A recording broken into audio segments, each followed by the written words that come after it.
G'day and welcome to another episode of Kiwi Car Life. And one of the cheapest hot hatches that you can buy is the Suzuki Swift Sport. But 20 years after they were first released, are they any good? Today we're here to find out. The engine is an M16A, a naturally aspirated double overhead cam, variable valve timing 1.6 litre 4-cylinder engine. While the engine in these early Swift Sports is certainly nothing particularly special, and variations can be found in a multitude of other Suzukis like the SX4, Liana and Vitara, when it's paired with a 1,000 kilogram curb weight and 5-speed manual transmission, you have a recipe for a car that understandably has quite the cult following. 92 kilowatt or 125 horsepower and 148 newton meters of torque. While it doesn't sound like much, actually in theory propels this car along really rather well. It'll do 0 to 100 in around 8 seconds flat. To get this little 1.6 to rev to 7,200 RPM and make the power that it does, Suzuki installed forged pistons, pushing the compression ratio up to 11.1 to 1. It's got high lift cams, strengthened valve springs, a redesigned exhaust system, and changes to the ECU mapping. It's certainly no B16. Honda scraped 44 kilowatt more out of the same displacement engine 10 years before the Swift came out. However, compared with other late 2000s warm hatches, the engine in this is certainly more interesting than most. Exterior modifications on this one are limited to some work emotion wheels, coilovers, and aftermarket headlights and taillights. While the outside looks really great, especially in the bright yellow paint with the white wheels, lowered on coilovers, unfortunately the interior is probably one of the worst parts about this car. Like most early 2000s small crummy hatchbacks, there is a lot of very hard scratchy plastic. I do like the way the gauges look. It goes all the way to 220. It'd be interesting to see if one of these could actually go that fast. There is a tiny little LCD screen up the top there which can show your fuel economy. The screen here in the middle is naturally aftermarket, so probably all of these will have a rather different display depending on which one you end up going for. It's got air conditioning, but certainly not dual zone climate control. It doesn't even have auto lights, certainly doesn't have electric heated seats or anything like that.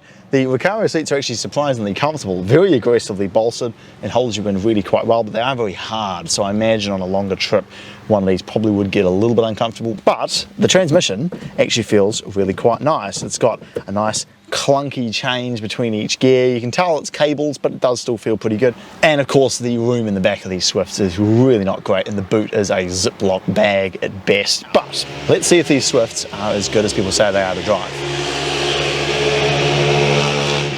That sounds horrible. Driving the Swift Sport, 1.6 naturally aspirated 4-cylinder engine.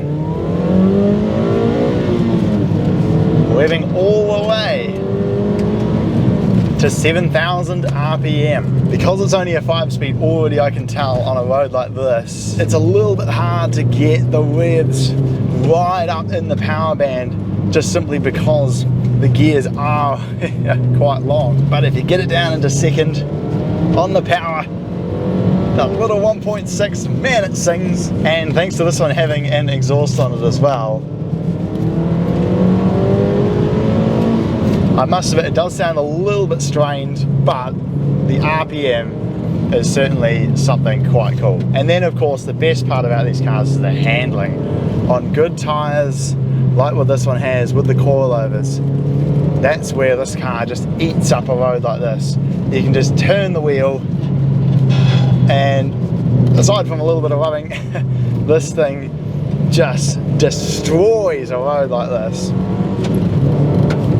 And it doesn't really matter that it's not particularly fast because it's a momentum car. You know, once you get it up to speed like this, then you can just go up and down, second and third gear, and it really is just an absolute joy. To think what you can pick these cars up for. They got decent brakes, the handling is fantastic. I must admit, the steering feels a little bit vague. I don't entirely know what the front end's doing. On a road like this, it's absolutely fantastic. Yeah, it's not that quick, it doesn't sound amazing. Like, for some reason the Hondas just seem to have such a nice induction noise, whereas this sort of a typical strange sounding 4-cylinder engine, a little bit like an Altezza in a way. They just kind of sound a little bit Just kind of, at the top end. But they're certainly not short of RPM, and when you wind them out, they do get on the move. And look, I've got a massive smile on my face. I think I'm driving like a $5,000 car, and this thing's fantastic. Gearbox feels good, you can hammer through all the gears. I don't really have anything to complain about. Look, if you go into it expecting a $5,000 car experience, you're gonna be impressed. I imagine if you could get like a second gen one, it would probably solve some of the interior complaints that I have, because you're getting basically the same engine and transmission, but just in a nicer car. But even a first gen car like this, they look great. Little twin exhausts at the back. They're super fun to drive. It'll be absolutely bulletproof. There's nothing to go wrong because it doesn't have any features. One of these is just going to put a smile on your face. The handling, the gearbox, although I can feel the back end sort of coming around a little bit there. Look at this, just turn it into this corner and it just goes round. Holy moly, it's unbelievable. Absolutely love it. And I will look forward to seeing you again next time.